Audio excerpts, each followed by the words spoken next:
Vážené predsedníctvo, vážené kolegyne, kolegovia, dovoľte mi, aby som vám porozprávala príbeh nášho malého pacienta a jeho veľkého tajomstva. Na úvod by som v krátkosti chcela zadefinovať pojem CAN syndrom.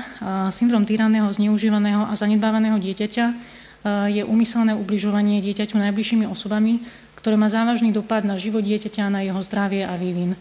Rozlišujeme jednak aktívne formy, kde patrí fyzické a psychické týranie a osobitne závažným je sexuálne zneužívanie, alebo pasívne formy, kde rozumieme zanedbávanie starostlivosti, či už v oblasti telesnej, zdravotnej alebo psychickej. Táto definícia je pomerne jednoduchá a zrozumiteľná, napriek tomu diagnostika a dokazovanie syndrómu sú oveľa náročnejšie. V kazuistike teda popisujem príbeh chlapčeka Miloša, toho času 8-ročného. Z rodinnej anamnézy zvláštnosťou je údaj o recidivujúcich spontánnych pneumotoraxoch u otca. Okrem toho, otec bol opakovane ošetrený na centrálnom príjme pre stavy ťažkej ebriety. Matka je zdravá, takisto sú však údaje o opakovanom ošetrení traumatológom pre rôzne tržné poranenia na hlave, kontúziu hrudníka a podobne. Dvaja starší súrodenci sú zdraví. Chlapec býva v panelákovom byte s matkou a otcom, ktorí žijú ako druh a družka. Má staršiu sestru a staršieho nevlastného bráta z matkynou prvého vzťahu. Živiteľkou rodiny je matka, otec je dlhodobo nezamestnaný. Obidvaja rodičia sú fajčiari. Chlapec navštevuje toho času druhú triedu základnej školy, je zaradený do špeciálnej triedy pre hyperaktívne deti, má priemerný prospech.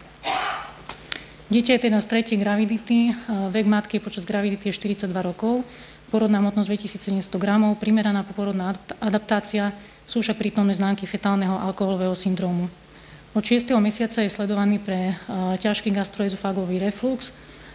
Bolo tiež indikované operačné riešenie pre retencio testes, na ktoré sa však rodičia dostavili až v 5. roku života.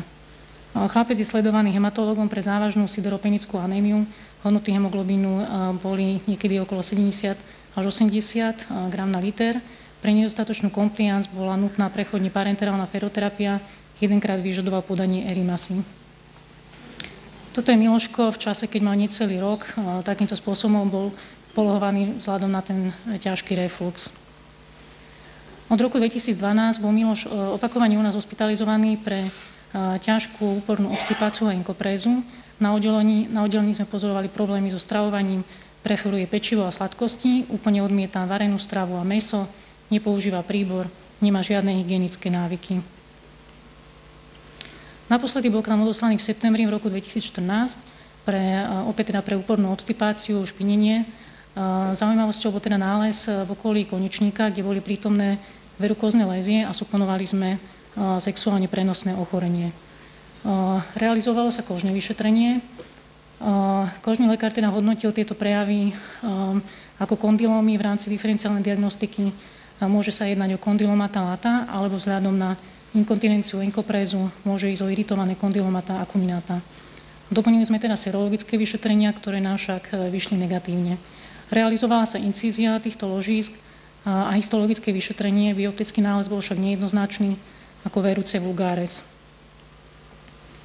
Poprosili sme o pomoc psychológa, ktorý chlapčeka vyšetril a teraz hodnotil nasledujúce závery.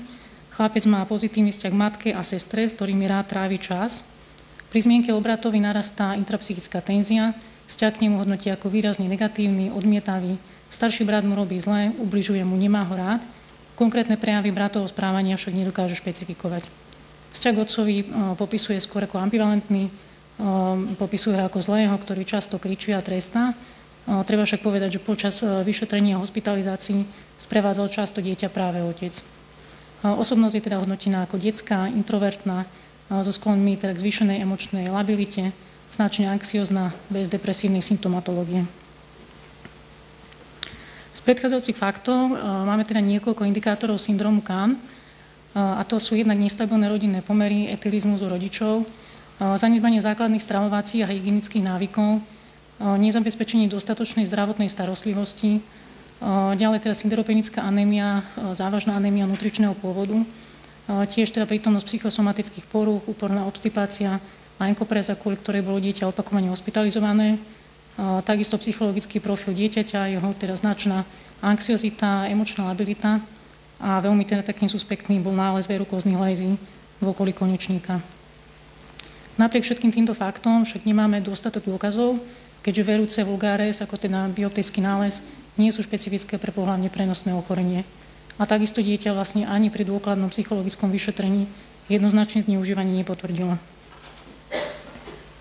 Čo teda môžeme v takomto prípade urobiť a čo sme urobili, bola vlastne navrhnutá doporučená psychoterapeutická starostlivosť o dieťa so zameraním na zníženie anxiety. Tu je samozrejme nutná spolupráca celej rodiny, ktorá vlastne vzhľadom na tie opísané pomery je veľmi otázna.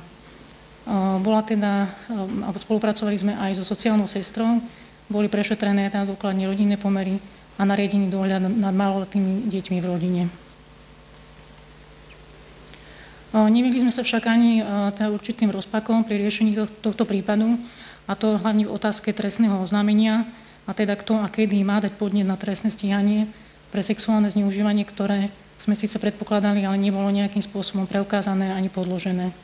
Takisto sme sa obávali vlastne tzv. Sekundárnej viktimizácii dieťaťa, to znamená ďalšiemu ubliženiu dieťaťu opakovaným takým necitlivým vyšetrovaním, vypočúvaním, odtrhnutím dieťaťa od rodiny. No a dôležitou otázkou je problém, či je pre dieťa lepšia výchova v domácom prostredí alebo nariadenie ústavnej starostlivosti. V tomto prípade sme sa rozhodli v spolupráci s sociálnou sestrou prihliadnúť na prianie dieťaťa a dieťa bolo ponechané v starostlivosti rodiny vzhľadom na silné citové väzby s rodičmi. Ďakujem za pozornosť.